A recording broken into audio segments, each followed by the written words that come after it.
Alright, so I just got done watching True Geordie's video on his Pain Game channel on this Tyson Fury Francis Ngannou announcement, and he ain't happy. Like the rest of the fans of boxing, I'd say probably about 90-95% of people are really unhappy about this whole situation, are really unhappy about this fight. As he said, he's happy for Francis Ngannou that he's getting the payday, and that's one kind of thing that is a bit of a catch-22 in this regard. In one sense, you're kind of like, it's a fight that should just not be happening. But well, fight. It's not officially a boxing match, you know, in the sense of it's not going to go on the record. Apparently, no title's going to be in the line. But you know, that's the catch-22 of it. You do kind of think like, well, Francis Ngannou was not made. Well, he's made good money in the UFC, but the UFC, you could be a major cash cow, and you know, you ain't coming close to what some of the earners in boxing can make. So in one sense, you kind of have to say like, yeah, I'm happy for him in that regard. And look, Francis Ngannou seems like an absolute, you know, true gent. But the fact that Tyson Fury is a current reigning heavyweight champion, he's been given carte blanche by the WBC to have this.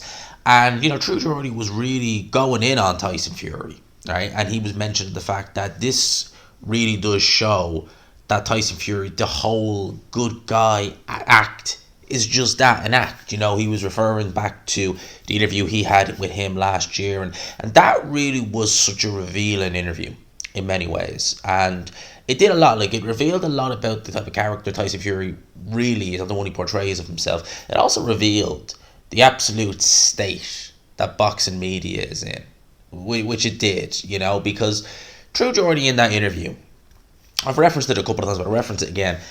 He asked Fury the questions that a lot of the major networks are afraid to ask. And they're not afraid to ask Fury the questions because they're afraid they'll get a reaction like True Geordie got with Tyson Fury, where Tyson Fury basically threw his toys out of the pram and said, you know, you'll never get an interview with me, you're terrible and stuff like that. No, they're upset because, well, sorry, they won't ask it, upset. They won't ask that because they're afraid that what he actually threatened True Geordie with, in a sense of you'll never get an interview with me again, will happen to them. You know, your IFLs, your boxing socials, your seconds out, etc. Because if you think of it like this, right, if you're IFL TV, and let's just say, right, this isn't happening, but let's just hypothetically use this scenario. Let's say you've a Sky show. No disrespect to these guys, but let's say Zach Chelly is fighting, Tyler Denny is on the undercard, Caroline Dubois is on the undercard, etc. You could cover that show and interview all them fighters, and probably with the revenue and the views you get, probably have enough to cover your hotel expenses and maybe a little bit left, maybe. You interview Tyson Fury, and that's literally probably 2 months sorted, just on the ad revenue of that one interview. They don't want to lose that. They can get to all the shows, but Tyson Fury, the Canelos, the Joshuas, the Wilders, etc., it's bread and butter. They don't want to lose that. So a lot of them are afraid of upsetting the wrong fighter, the wrong promoters, so they actually do lose the access. And that's why we see a lot of the times when promoters sit down, when fighters sit down, and we know these are the questions we want asked, and they don't ask them. And if they do ask them, and they get a very kind of scripted answer almost, where it's like, are you not excited? I am. Oh yeah, that's real believable there. We really believe that I am, that you are excited. Yeah, you know, real quality acting there. So he was talking about that, but he was also, actually, I'll play it. Doesn't give a monkeys about anything other than money. That's it. And it's at your expense, because the great fights that you as fans deserve aren't getting made because he thinks these mugs are so stupid they'll watch us fight someone who's never had a boxing match before. Wake up, you plonkers. Frank, was there nobody else out there?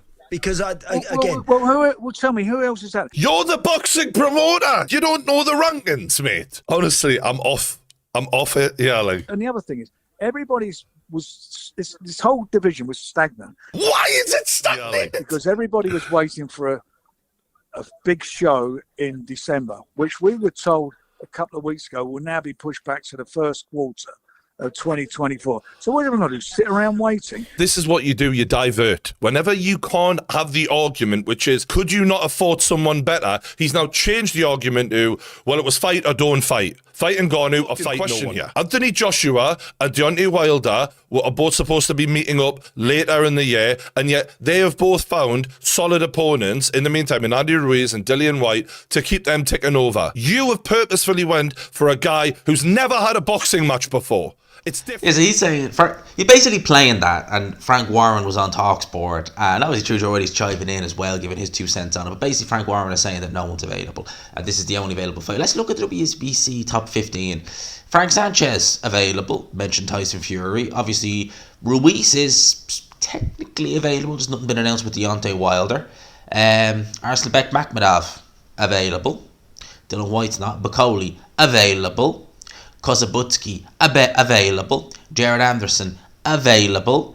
Joe Parker, well, technically available, but we know. Yeah. Otto Vallian available. Kabayel, don't want to see that fight, but I'd rather see that than at least you might have a chance. But Kabayel available. Ortiz again, old at the pyramids, but still a trained, legitimate boxer. And F.A. Ajagba 15th. I mean, there is fighters here who are available, Frank Warren, and there are fighters here like Frank Sanchez, Bakoli, Kozabutsky, Makhmadiev, Anderson, Vallian, just to name a few, even Ajagba, who are way more credible. So Frank Warren saying there's no one available to fight. Now, there's no one available to fight who will make baseball figures, right? And even then, the only reason why you're in this situation, as True Geordie rightly pointed out, is because you scuppered the Alexander Usyk fight, and as I've been saying as well, when Tyson Fury wants to get a fight made and he really wants this fight, it gets made. No issues. Look at the Chisora fight. No issues. It was offline. There was no back and forth, anything like that. It was just a simple boom, it's done. We're getting this fight. Again with Francis Ngannou. When it's Alexander Usyk and the man who cares about legacy, it's this, it's that, it's one demand. Usyk's happy with his purse. No, Fury's not. Has to be over in the UK, which is less money. Has to be 70-30. No, it's like, what?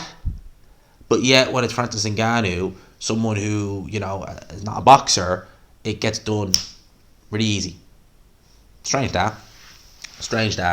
And obviously it's a great watch. I'd recommend it. I'll actually leave a link to it in the comment section to go over. You guys go over and have a watch, because it was a great. He's really kind of saying what we all think. And obviously I go back to the interview we had with Tyson Fury, where basically he was saying, and he was obviously reiterating again in this video, that he's not a man of the people, that he's not someone who isn't after money. Because if he wasn't, he is literally having a cash grab fight. He's literally having a cash grab fight. And, as he said, people were saying, well, Floyd fought McGregor. Floyd Mayweather had done everything. He'd been retired for 2 years. He was coming back. He didn't have a title on the line. He wasn't even champion. Fury's a current heavyweight champion. And he's saying that he cannot get anyone. He can't get an opponent. Look at the top 15 of WBC. It's Frank Warren's job. Should easily. There's opponents here, left, right, and center. He's free. The opponents? No, I want the bag. Minimum risk, lots of reward, big bag of money, see you later. All the while saying, man of the people, doesn't care about money. Yeah. If you're still buying that, well, I got a bridge in London there I can sell you. If you're still buying that narrative, that Fury doesn't care about money, that's all he cares about. The only colour he sees is the dollar green. That's it. But it was a good watch. It was a very good watch, actually, so it was. So I'd recommend you go and have a look at that. Let me know your thoughts in the comment section below. And, it just, this whole situation is just, it's just crazy. Like, that we actually, do you know what, right? If you would say, again, I can't really say I'm surprised that much, because you don't really put anything past Fury, but like, I really did think over the 2022 or 23, we would get this fight over the line. The Fury Usyk fight now. Thought we'd get it. Didn't. Not going to get it this year. Crazy. It's just crazy. It really is. And the guy is hurting his legacy. It really is. You see it with people. Like, you see people who've said, in comment sections of my videos, I was a big fan of Tyson Fury for many, many years. Big fan of Fury. But I can't excuse this. He's hurting his image. There's no ifs or buts. He's hurting his image. If it wasn't already almost like damaged, you know, going into this year, but wasn't really. But it's been probably irreparably damaged now. But you don't care, you know. Give me that bag, I don't care. Give me that bag and I don't care. Let that song Jimmy Crack Corn and I don't care. Give me that bag and I don't care. That's Tyson Fury. Well, I'll leave it there, peeps. I hope you enjoyed it. Hope this, you know, gets you through the morning.